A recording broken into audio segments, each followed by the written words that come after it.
Thank you very much for inviting ICANN and inviting me this morning.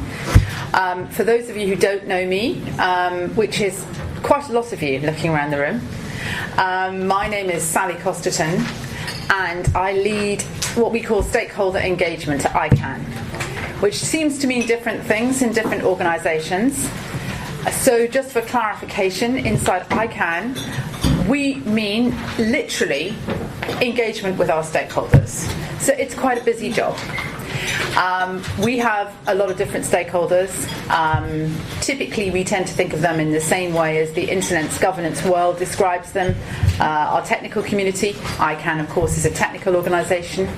Our academic community, our business community, our government community, and, of course, our civil society community. So I lead a team of a very international, diverse team based around the world, multilingual, leading engagement at a regional level and also at a global level with some of those groups. And that's been a big change for ICANN in the last 3 years. And in terms of the theme of that Pilar handed to me, of how has ICANN changed, probably the biggest change is its internationalization. When Fadi Shahadi became CEO and I joined to work with him literally weeks later, so we are in this together from the beginning, as they say, he asked me to come to ICANN to help him to internationalize ICANN. This is why I'm here, and this is what I spend all my time doing. And it has been a big and busy journey. Now I'm happy to say that over a third of ICANN's staff are based outside the US. I think that's an important comment to make in this room in particular, because there is, of course, a strong perception, or there has historically been a perception, that ICANN is a very US-centric business.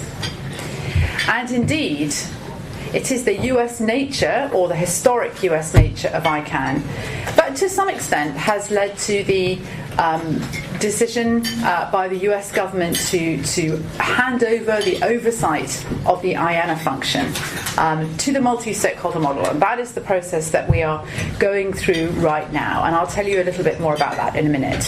So internationalization, reaching out to the world, has been the key part of Fadi Shahadi's leadership and of my role.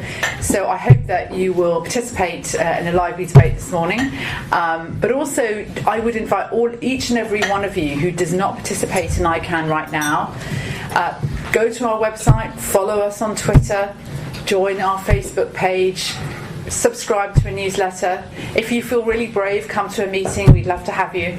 But don't feel that you can only participate with ICANN to come to make policy or to come to a meeting. It's a very open, transparent, bottom-up organisation, and we really welcome as many voices as possible, particularly at this critical stage in ICANN's evolution. Just briefly touching on the IGF, which is, of course, the theme of today's meeting. I was at the IGF this year, and it was very noticeable, partly good, partly, I don't know, I had mixed feelings. ICANN was a very big focus at the IGF this year. There was just no getting away from it. Now, this is good if you lead engagement like me, because, of course, if you lead engagement and nobody comes, this is not really great. I mean, this is not a good KPI. So having lots of people in Istanbul engage in dialogue with ICANN was fantastic, and we did. We really did. Almost more than we could handle. Many panels, many events, this kind of thing. Many questions, much debate, many meetings, many bilaterals. But the IGF is not just about ICANN, far from it. It isn't even mainly about ICANN. So I think it will be good for everybody as part of the overall progress of the evolution of the internet governance model that ICANN, it has a place, but it just has a place. It is not the biggest voice or the most important voice. And part of my role with my team is to make sure that we do engage in appropriate levels of dialogue around internet governance evolution, but it should not dominate. It is not ICANN's core job. We are a technical coordination organisation. We have a role to play, but that's it. So, of course, the reason why, I guess, it was so popular is because of the IANA oversight transition. And why, you might ask? is that so popular? Because for any of you that don't know, this is an incredibly administrative function. And it is currently overseen by the NTIA, which is part of the Department of Commerce in the US. And what this means is a relatively junior person in the department agrees with the IANA team that they will allow something to enter the root zone. This is what happens. It's an administrative function. And they've never said no, by the way. And in the years that ICANN has existed, the domain name system has been totally stable. So the system works really well. And right from the beginning, the Department of Commerce, which created ICANN in the late 90s under the Clinton administration, always planned to transition this role to ICANN, to the multi-stakeholder community, simply waiting for a point at which it felt ICANN was ready and it was mature enough to do that, and to take on the responsibility for maintaining that stability, because that is ICANN's core mission. The security and the stability and the resilience of the domain name system. That is what we are here to do, and that is the most important thing we do, bar nothing. And becoming more internationalised was a big part of that, because there is undeniably a perception in the world that the US government has some kind of unique, special, disproportionate relationship over the internet because of its relationship with ICANN. Those of you in this room, of course, know this world well, I think, and know the realities of this, but there's no point in pretending. This is, if you like, an iconic issue. This is something that the world, particularly many global governments, feel unhappy with. They want to see everybody having, if you like, an equal say. And at ICANN we have the GAC, we have governments inside ICANN, the Government Advisory Committee, or the GAC. ICANN does love its acronyms. Oh my goodness, we have so many of them.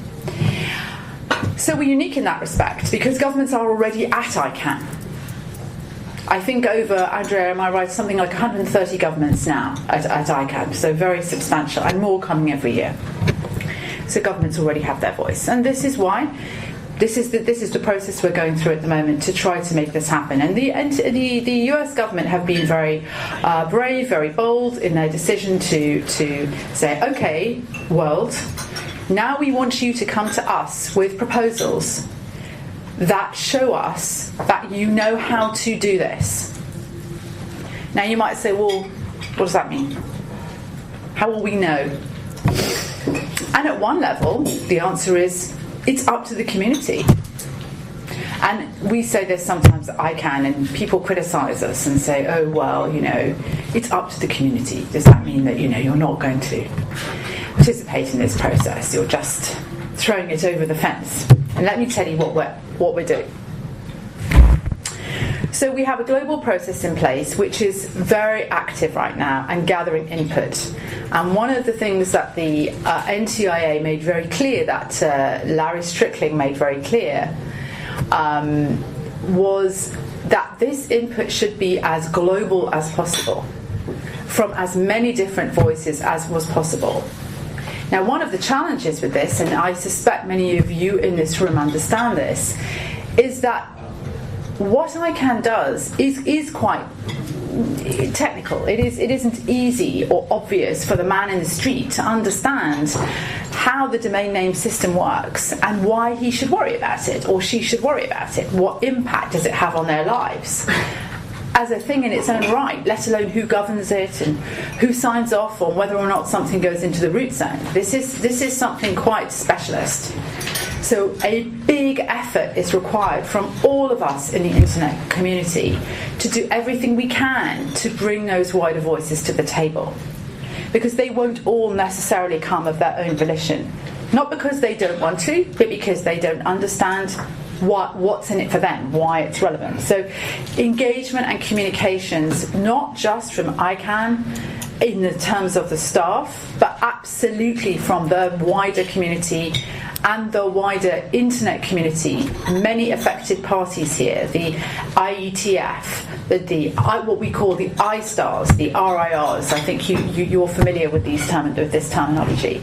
And beyond that, governments, business, civil society groups, not just internet civil society groups, but wider groups, human rights, this kind of thing. So that would be my first ask to you, is please, if you have opportunities to reach into your organisations and encourage people to go to the website, to participate, and to listen to what is going on.